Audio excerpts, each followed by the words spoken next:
It was Stefan Molyneux that said, do you question the ethics of your God when speaking to a creationist in one of his videos? And I think that's really maybe the subject matter of this Old Testament talk, and being able to figure out the Old Testament and decipher it and understand the characters, who they are, what they mean in relation to the salvation that Jesus Christ brings. So,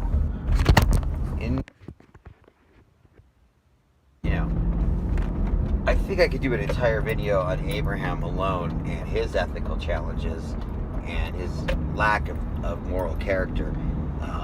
But I think when we're talking about figuring out who the Old Testament God is, and what that means to the salvation that Jesus Christ offered,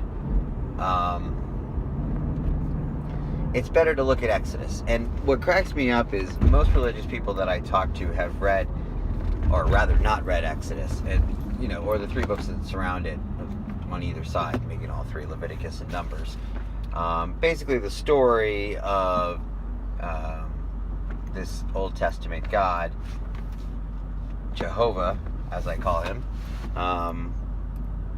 claiming his people, the Jews, out of Egypt, and then leading them through the desert and warring with every nation from there to Israel.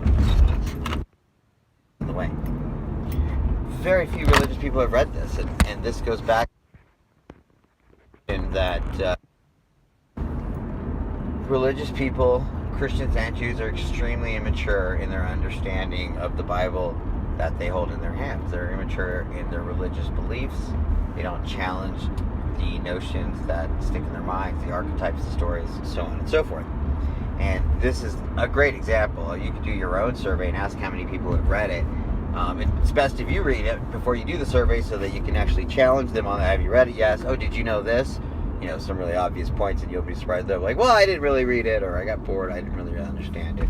Don't know how you wouldn't understand it. It's a very simple story.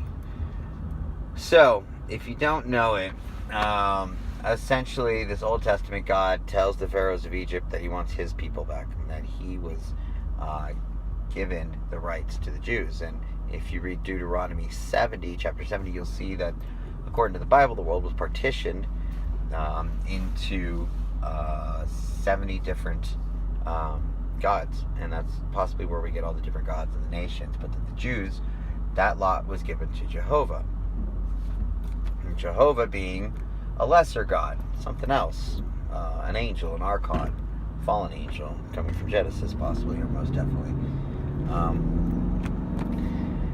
Point being is that is the God that spoke to Moses in the form of fire, and demanded that the pharaohs of Egypt release his people.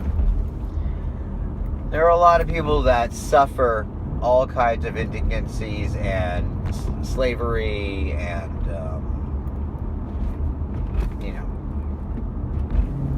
horrors, humankind horrors at the hands of other humankind. Certainly there were lots of slaves around the world. So to think that the Father of Jesus Christ, or the heavenly creator, or the all-powerful, your creator of all being, let's say, to think that he was only concerned with the Jews in Egypt, that were the only slaves in the entire world of the era of time that concerned him, to the point that he would create miracles such that you see in this story, is illogical. This being was only concerned with this group of people, these Jewish people, these Israels, these Canaanites, these descendants of Abraham, okay? Because he made a deal with Abraham. And he was also, given that lot when the world was partitioned, according to the story. So again, this tells me that this Old Testament God that we see over and over again from the Garden of Eden on is not the creator of all being, in that he is only concerned with the Jewish people. Now, if you don't know the story, throughout the story from day one, the Jewish people are very concerned with what kind of being they're following. and they are constantly suffering starvation. And their treatment in Egypt wasn't really considered bad by them. And so while we might see them as slaves, they were fed very well and lived very well. And so it may be likened to American slaves, if you will. We're all slaves in America, but, we kind of live well.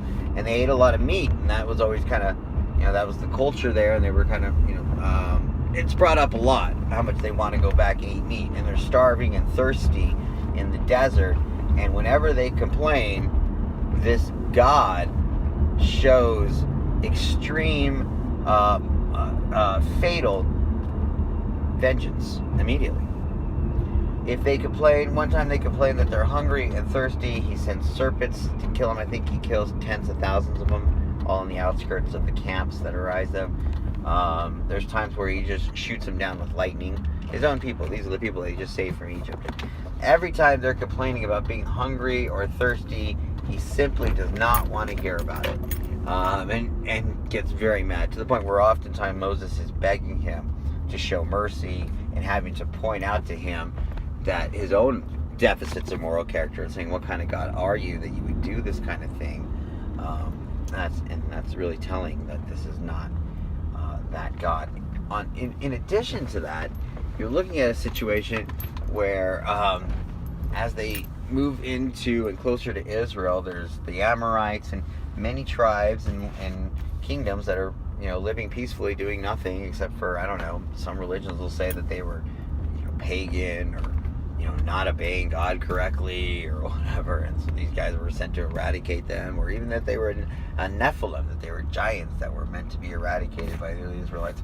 I don't see this in the actual text. And again, literally read the book and find that kind of understanding, because it's not there.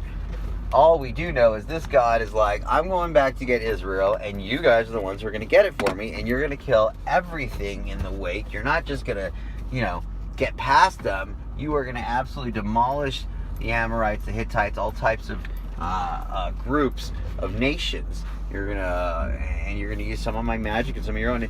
And the Israelites, the people that were saved, were not into this. They didn't want a war. And they were like, we don't want to do this. We don't want a war. We're not warring people. We don't want to kill anything, and we certainly don't want to be killed. And whenever they would complain about that, they would get killed by this God. And so they were forced by death to go and war over and over again, and told to rape and pillage women and children, and take things, steal.